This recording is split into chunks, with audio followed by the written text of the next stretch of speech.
পাপাচার বান্দা যখন দুনিয়া থেকে বিদায় নেওয়ার সময় হয়, ওই বান্দার সামনেও হাজার হাজার ফেরেশতা উপস্থিত হয়ে যায়। ওই ফেরেশতারা আসার পর বান্দার চোখের সামনে বসে যায়। মালাকুল মাউত তার মাথার কাছে আসার পর ফেরেশতাদের সাথে থাকবে। নবী বলেন মাহুমুল মাসু, সালার একটা বস্তা অথবা সালার একটা চট নিয়ে বান্দার সামনে উপস্থিত হয়ে যায়। মালাকুল মাউত আসার পর তাকে বলবে আইয়াতুহান নাফসুল খাবিসা, হে খারাপ আত্মা তুমি বের হও, আল্লাহ তোমার প্রতি বড় রাগান্বিত, বড় গুসা, তুমি বের হও। খারাপ আত্মাটা কিভাবে বের হবে? নবী বলেন ইউনতাজাউ কামা ইউনতাজাউ সাফুদু মিনাস সুফিল মাবলুল, ভেজা রুই থেকে লোহা যেইভাবে বের করা হবে, অথবা পশমের গোড়ায় গোড়ায় কাঁটা দিয়ে আঘাত করলে যেই পরিমাণ ব্যথা হবে, তার শরীর থেকে আত্মাটা ওইভাবে কষ্ট দিতে দিতে বের করা হবে। আত্মা বের করার পর সালার বস্তার ভিতর তার আত্মাটা ঢুকানো হবে। ঢুকানোর পর ফেরেশতারা রওনা করবে। আগেই বলেছিলাম তিনটা কথা, আমলনামা, আত্মা আর দেহ। তার আত্মা নিয়ে যখন আসমানের দিকে রওনা হয়, আল্লাহ বলবেন আত্মাটা আসমানে উঠানোর কোনো প্রয়োজন নাই। ফেরেশতারা নাকের মধ্যে ধরবে আর বলবে কার আত্মা কোথায় নিয়ে যাও, এমন খারাপ গন্ধ আমরা জীবনেও পাই নাই, তাড়াতাড়ি সরাও। আল্লাহ বলবেন আমার বান্দার আমল নামা সিজ্জিদ নামক জেলখানায় লিপিবদ্ধ করে দাও, দেহের মধ্যে তার আত্মাটা দিয়ে দাও। কবরের মধ্যে তার আত্মা দেওয়ার পর ফায়াতিয়ানিহি মালাকান, দুইজন ফেরেশতা তার কাছে আসবে। তাফসীরের কিতাবে আসছে মাথা থেকে পা পর্যন্ত বড় বড় চুল দেখা যাবে। দুইটা চোখকে মনে হবে 12টার মতো চোখ মনে হবে, এমন ভয়ঙ্কর চোখ নিয়ে তার সামনে উপস্থিত হবে। উপস্থিত হওয়ার পর তাকে প্রশ্ন করবে তোমার রবকে জবাব দাও, ধর্ম কি জবাব দাও, এই নবীকে চিনো কিনা জবাব দাও। দুনিয়ার মধ্যে শিরিক করতেন আর আল্লাহর মোকাবেলায় শিরিক করতেন আর চাপাবাজি করেন। আমি তাহাজ্জুদ পড়ি, আমার একদিনও তাহাজ্জুদ কাজা হয় না। শিরিক করবেন আর কবরে যাইবেন, যাওয়ার পর দেখেন গুতা একটাও মাটির মধ্যে পড়বে না। খুব তাহাজ্জুদ গুজার দাবি করেন না, শিরিক করে আমি একদিনও তাহাজ্জুদ ছাড়ি না, করে শিরিক, একদিনও তাহাজ্জুদ ছাড়ে না। আপনি ছাইরেন না, আপনি ঘষতেই থাকেন কপাল মসজিদের মধ্যে, সারাদিন ঘষেন আর ঘষার পর মসজিদ থেকে বাইরে হয়ে করেন শিরিক। 3 প্রশ্ন করার পর আমি কিছুই জানি না, হা হা লা আদরি, আমার প্রশ্নের জবাব জানা নাই, হা হা লা আদরি। মুসলমান আমি আর আপনি যেন এমন না হই, আল্লাহ হেফাজত করেন, বলেন আমিন।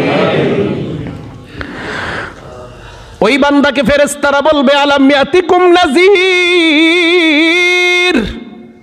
তোমার কাছে কি কেউ ভয় দেখার জন্য তোমার কাছে আসে নাই? তোমাকে কি কেউ ভয় দেখায় নাই কবরে আসতে হবে? ওই বান্দা বলবে এসেছিল, আমি মানি নাই তাদের কথা। আলেমরা কত বুঝাইল, এরপর অহংকারের উপর অটল থেকে আমি আমার কাজ করেছিলাম। এই কথাগুলা বলার পর আল্লাহ বলবে এই মিথ্যাবাদী, তার কবরটায় জাহান্নামের বিছানা বিছায়া দাও। নবী ওই মুহূর্তে কোরআনের একটা আয়াত পড়লেন, লা তুফতাহু লাহুম আবওয়াবুস সামা ওয়ালা ইয়াদখুলুনাল জান্নাতা হাত্তা ইয়ালিজাল জামালু ফি সাম্মিল খিয়াত। আল্লাহর নবী আয়াত পড়লেন, আয়াতের অর্থ হলো আসমানের কোনো দরজা তার জন্য খোলা হবে না, ওই ব্যক্তি জান্নাতেও যাবে না। সুয়ের ছিদ্র দিয়া ওঠ যাওয়া সম্ভব যদিও হয়, ওই বান্দা কোনোদিনও জান্নাতে যাওয়া সম্ভব না। বলেন আপনারা সুয়ের ছিদ্র দিয়া ওট কোনোদিনও প্রবেশ করতে পারবে? আল্লাহর নবী কয় ওইটাও যদি কোনোদিনও প্রবেশ করে, কিন্তু কোনোদিনও তো করবে না, ওইটা সম্ভব হতে পারে, কিন্তু এই ব্যক্তির জান্নাতে যাওয়া কখনো সম্ভব না। ওই ব্যক্তির কবরের মধ্যে আল্লাহ বলবেন তার কবর থেকে জাহান্নামের পর্যন্ত দরজা খুলে দাও। কবরের মধ্যে জাহান্নামের গরম বাতাস আসবে আর হিট আসবে। আল্লাহ বলেন লাহুম মিন জাহান্নামা মিঘাত ওয়া মিন ফাওকিহিম গাওয়াশ, নিচে তাকায়া দেখবে বিছানা আগুন আর আগুন, উপরে তাকায়া দেখবে ছাদ আগুন আর আগুন, চারোদিকে তাকায়া দেখবে আগুন আর আগুন, ভয়ঙ্কর। নবী বলেন ইয়াদিকু, কবর এমন সংকুচিত হবে, হাত্তা তাখতালিফা আযলাউহু, তার হাড্ডিগুলা একটা আরেকটার মধ্যে ঢুকে যাবে। আল্লাহর নবী বলেন হঠাৎ ওই বান্দা তাকায়া দেখবে একজন লোক দাঁড়ায় আছে তার শরীরে আঘাত করবে, ইয়াসিহু সাইহা, এমন জোরে একটা চিৎকার মারবে, তার চিৎকারের আওয়াজ দুনিয়ার জিন ইনসান ছাড়া অন্য সবাই শুনতে পায়।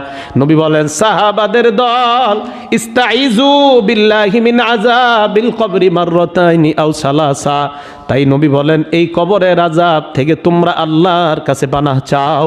অন্য বর্ণনায় নবী বলেন, ফা ইন্না জামিনহু ফামা বাদাহু আইসার, কবর থেকে যদি তুমি রেহাই পেয়ে যাও, পরের ঘাটিগুলা আল্লাহ তোমার জন্য একদম সহজ বানায়া দিবেন। ওয়া ইন লাম ইয়ানজু মিনহু ফামা বাদাহু আশাদ, আর যদি কবরের মধ্যে তুমি রেহাই না পাও, পরের ঘাটিগুলা তোমার জন্য বড় ভয়ঙ্কর। এই জন্য ইউসুফ নবী আমাদেরকে শিখায়া দিলেন, আল্লাহর কাছে দোয়া করো, তাওয়াফানি মুসলিমা, আল্লাহ তুমি আমাকে মুসলমান অবস্থায় মৃত্যু দিয়ে দাও, ওয়া আলহিকনি বিসসলিহিন, নেককারদের সাথে আমাকে মিলায়া দাও। এই জন্য খুব বেশি বেশি জান্নাত জাহান্নামের চিন্তা একটু পরে করেন, কবরের চিন্তাটা আগে করেন, কারণ মরার পরেই তো যেতে হবে এখানে। এই জন্য হযরত উসমান ওইগুলার চাইতে বেশি কবরের চিন্তা করতেন, শুধু কবরের চিন্তা করতেন, কি হবে কি হবে এই চিন্তা করতেন। তাহলে ওনারা যদি এত চিন্তা করতেন, এক বর্ণনা আসছে, এক মুহাদ্দিস বলেন, আরে দুনিয়ার মানুষ তুমি কিভাবে মনে করো যে এত সহজ হয়ে যাবে তোমার জন্য সব কিছু? যে আল্লাহ চুরির বিধান দিয়েছে হাত কাটা, সামান্য একটু চুরির কারণে যদি হাত কাটা হয়, তো তুমি যত বড় বড় অপরাধগুলো করতেছো এর কারণে তোমার কি হতে পারে, তুমি কেন চিন্তা করো না? বার্ন ইউনিটে যাবেন, যাওয়ার পর দেখবেন আগুনের রুগী যারা, তাদের মতো এরকম চিৎকার আর অন্য কোনো রুগী করে না। প্রিয় মুসলমান ভাইয়ারা, বার্ন ইউনিটে যান একদিন, শুধু দেখার জন্য যান, তাদের মতো চিৎকার অন্য কেউ করে না, ওই রুগীদের মতো চিৎকার অন্য কেউ করে না।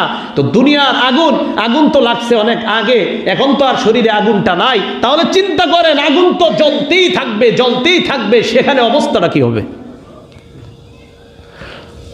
আর সেখানে অনুভূতি শক্তিটাও কিন্তু আল্লাহ আরো বাড়ায় দিবে। কিসের? কারণ আপনি ওখানে যাবেন, আগুনের তাপও হবে বেশি, পাওয়ারও হবে বেশি, আপনার অনুভব যেন হয় ভয়ঙ্কর, সেটাও হবে বেশি। এই জন্য সত্যি কথা আমার আপনার কবরে যাইতে হবে। এখনো কি গুনাহ ছাড়ার সময় হয় নাই বলেন? আর কত? এখনো কি আমার আপনার গুনাহ ছেড়ে দেওয়ার সময় হয় নাই? মুহূর্তে ডাক দিতেছে, মা গাররাকা বিরব্বিকাল কারীম, কিরে কই যাস? তোরে কে ধোঁকা দেয় তোকে? বারবার বলতেছে, পাটা আমি আর আপনি গুনাই ফেলা, আল্লাহ মা গাররাকা বিরব্বিকাল কারীম, কোথায় যাও? আর কত হয়েছে, তো থামো এবার। কিন্তু গুনাহের মাত্রা মানুষ এমন অপরাধে লিপ্ত, মনে হয় মরণই হবে না, তার মরণের কোনো চিন্তাই নাই। এই জন্য প্রিয় মুসলমান, আমার আপনার কাছে এক একটা গুনাহ, সেটা ছোট গুনাহটা যেন পাহাড়ের মতো বড় মনে হয়, তাহলে ইমানদারের পরিচয় হবে। আমাকে, আপনাকে, আমাদের সকলকে এই যে সূরা ইউসুফের 101 বলেন, সূরা ইউসুফ আয়াত নাম্বার 101 বলেন তো, সূরা ইউসুফের কয় নাম্বার আয়াত? মা বোনদেরকে শিখাইয়া দিবেন, আজকে বাসায় গিয়ে সবাইকে শিখাইয়া দিবেন।